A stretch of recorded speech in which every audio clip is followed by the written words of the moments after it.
Hi, I'm Laura Rich Creek with Laura's Voice. Thanks for joining me today. We are reading The Giant Scissors by Annie Fellows Johnston. Copyright, it was originally published in 1898 and it's now in the public domain. I have some thank yous before we get into chapter 8.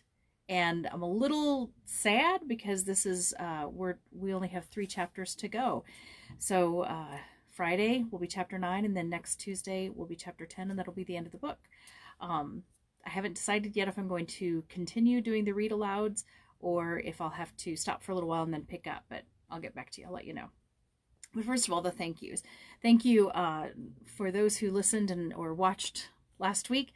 Amber, Nick, Bennett, Jane, I hope I'm pronouncing this correctly, Mahavir, Zoe, Sean, Joe, Nathan, and Tom. So thank you very much. Enjoy having you with me.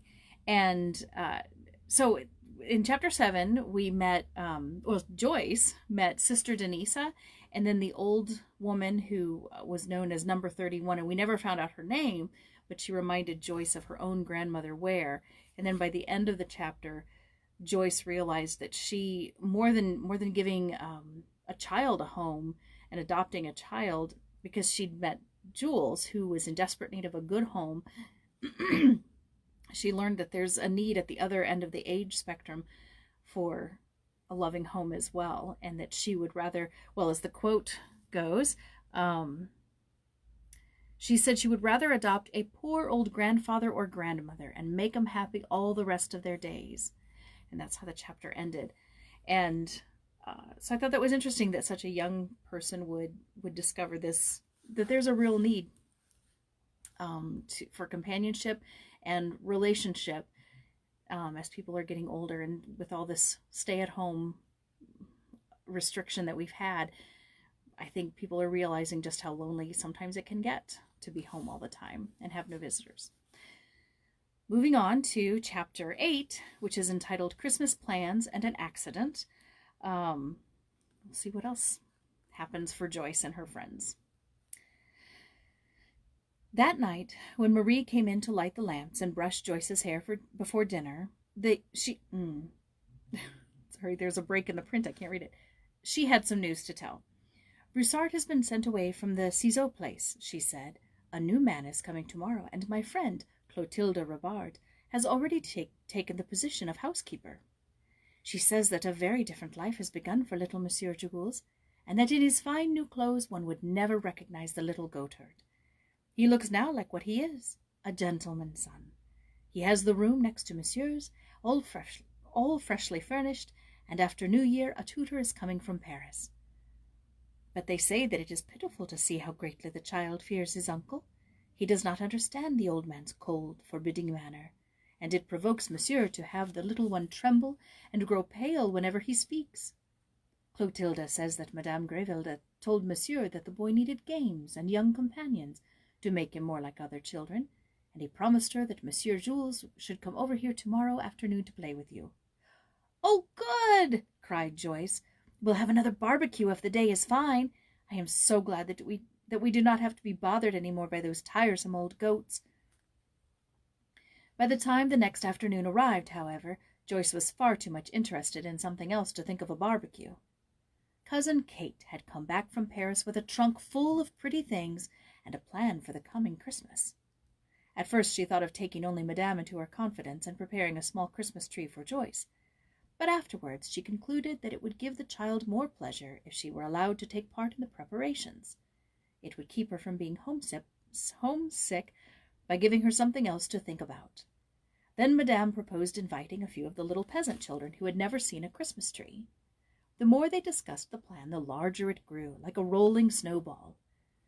By lunchtime, Madame had a list of 30 children who were to be bidden to the Noël fête, and Cousin Kate had decided to order a tree tall enough to touch the ceiling.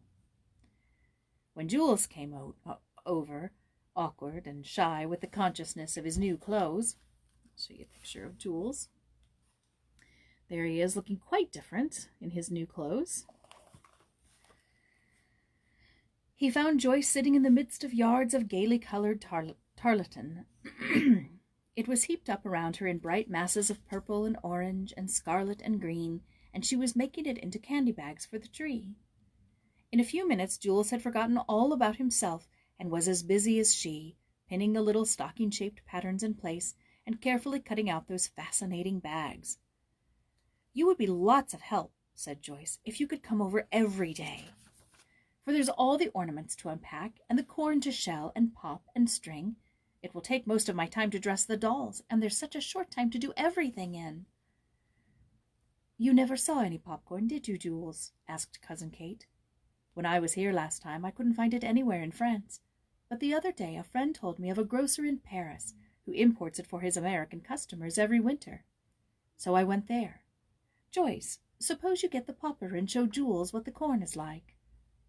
Madame was interested also, as she watched the little brown kernels shaken back and forth in the wire cage over the glowing coals. When they began popping open, the little seeds suddenly turning into big white blossoms, she sent Rosalie running to bring Monsieur to see the novel sight.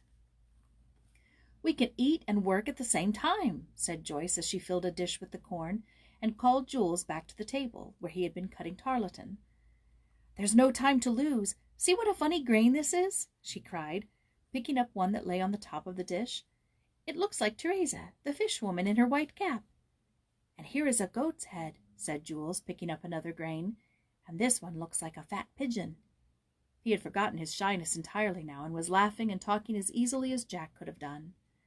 "Jules," said Joyce, suddenly looking around to see that the older people were too busy with their own conversation to notice hers.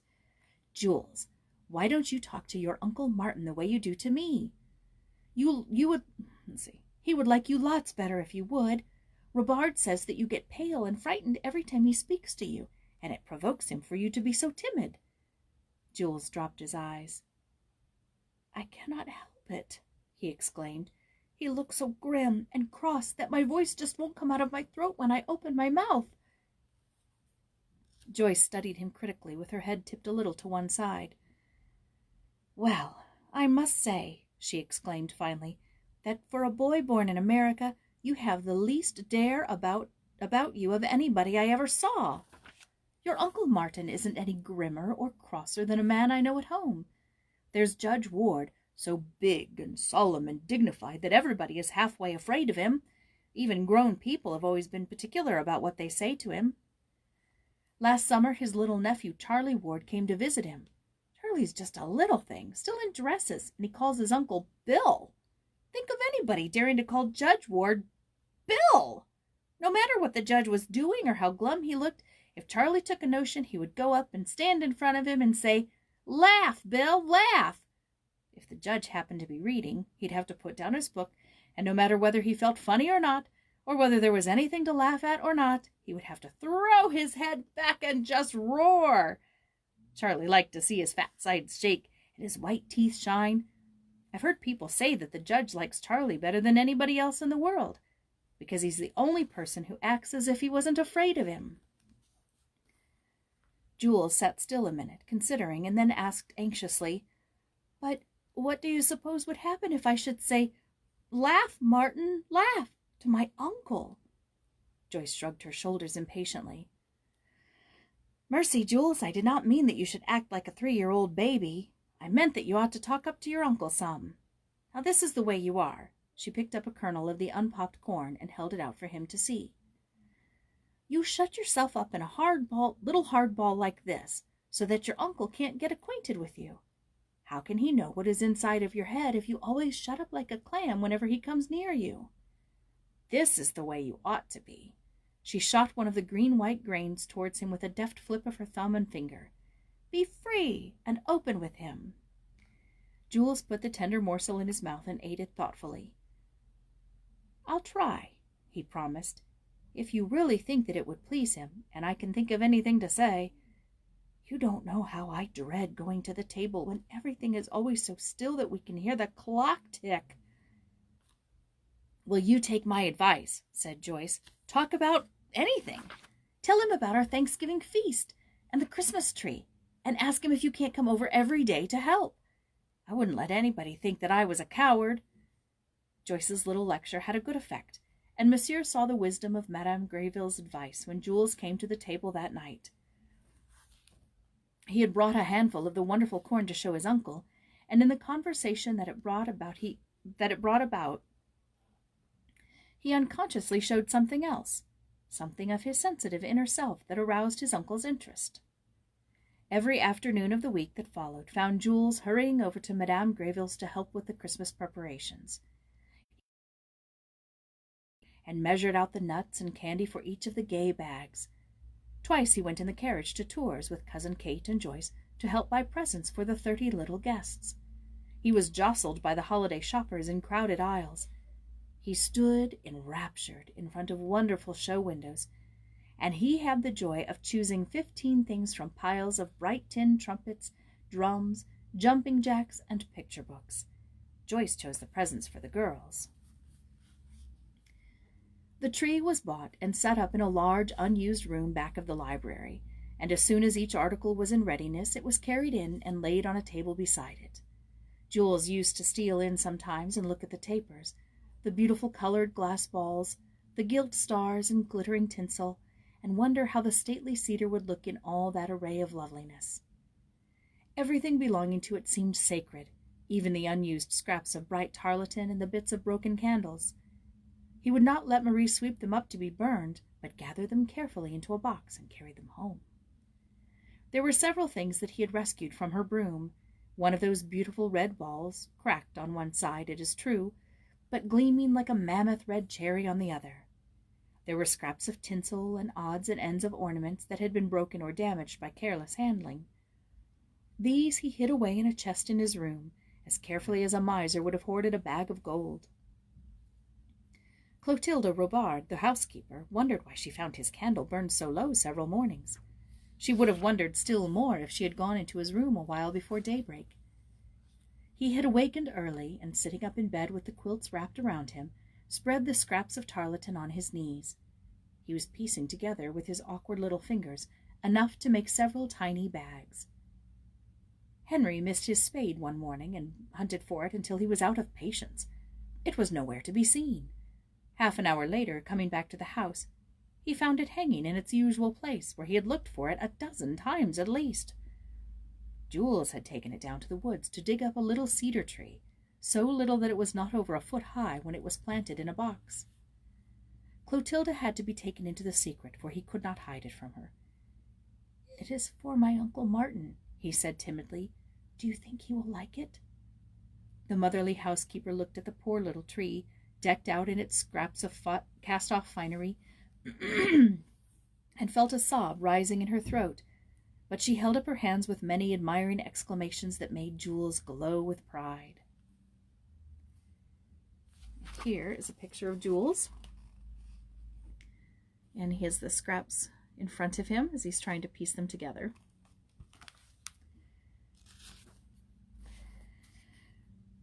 "I have no beautiful white strings of popcorn to hang over it like wreaths of snow," he said, "so I am going down the lane for some mistletoe that grows in one of the highest trees. The berries are like lovely white wax beads." "You are a good little lad," said the housekeeper kindly, as she gave his head an affectionate pat.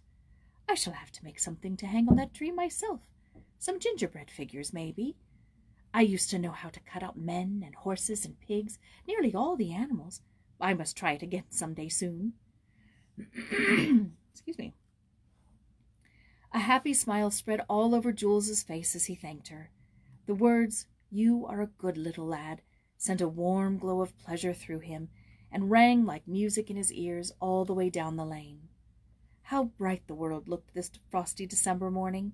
What cheeriness there was in the ring of Henry's axe as he chopped away at the stove wood! What friendliness in the baker's whistle as he rattled by in his big cart! Jules found himself whistling too, for sheer gladness, and all because of no more kindness than might have been thrown to a dog. A pat on the head and the words, "You are a good little lad." Some time after, it may have been 2 hours or more, Madame Greville was startled by a wild, continuous ringing of the bell at her front gate. Somebody was sending peal after peal echoing through the garden, with quick, impatient jerks of the bell wire. She hurried out herself to answer the summons. Berta had already shot back the bolt and showed Clotilde leaning against the stone post, holding her fat sides and completely exhausted by her short run from the Ciseaux house. "Will Madame send Gabriel for the doctor?" she cried, gasping for breath at every word. "The little Monsieur Jules has fallen from a tree and is badly hurt. We do not know how much, for he is still unconscious and his uncle is away from home. Henry found him lying under a tree with a big bunch of mistletoe in his arms. He carried him upstairs while I ran over to ask you to send Gabriel quickly on a horse for the doctor." "Gabriel shall go immediately," said Madame Greville, "and I shall follow you as soon as I have given the order." Clotilde started back in as great haste as her weight would allow, puffing and blowing and wiping her eyes on her apron at every step. Madame overtook her before she had gone many rods. Always calm and self-possessed in every emergency, Madame took command now, sent the weeping Clotilde to look for old linen, Henry to the village for Monsieur Ciseaux, and then returned her attention to Jules. "To think," said Clotilde, coming into the room, "that the last thing the poor little lamb did was to show me his Christmas tree that he was making ready for his uncle." She pointed to the corner where it stood, decked by awkward boyish hands in its pitiful collection of scraps. "Poor little fellow," said Madame, with tears in her own eyes. "He has done the best he could. Put it in the closet, Clotilde. Jules would not want it to be seen before Christmas." Madame stayed until the doctor had made his visit. Then the report that she carried home was that Jules had regained consciousness, and that, as far as could be discovered, his only injury was a broken leg. Joyce took refuge in the pear tree. It was not alone because Jules was hurt that she wanted to cry, but because they must have the Noël fête without him. She knew how bitterly he would be disappointed. So we end on disappointment with Chapter 8. But Chapter 9 is titled A Great Discovery. So maybe we'll have something uplifting in Chapter 9, and then we'll see what happens in Chapter 10. So Friday is Chapter 9. Meet me here at 2 o'clock Eastern Standard Time.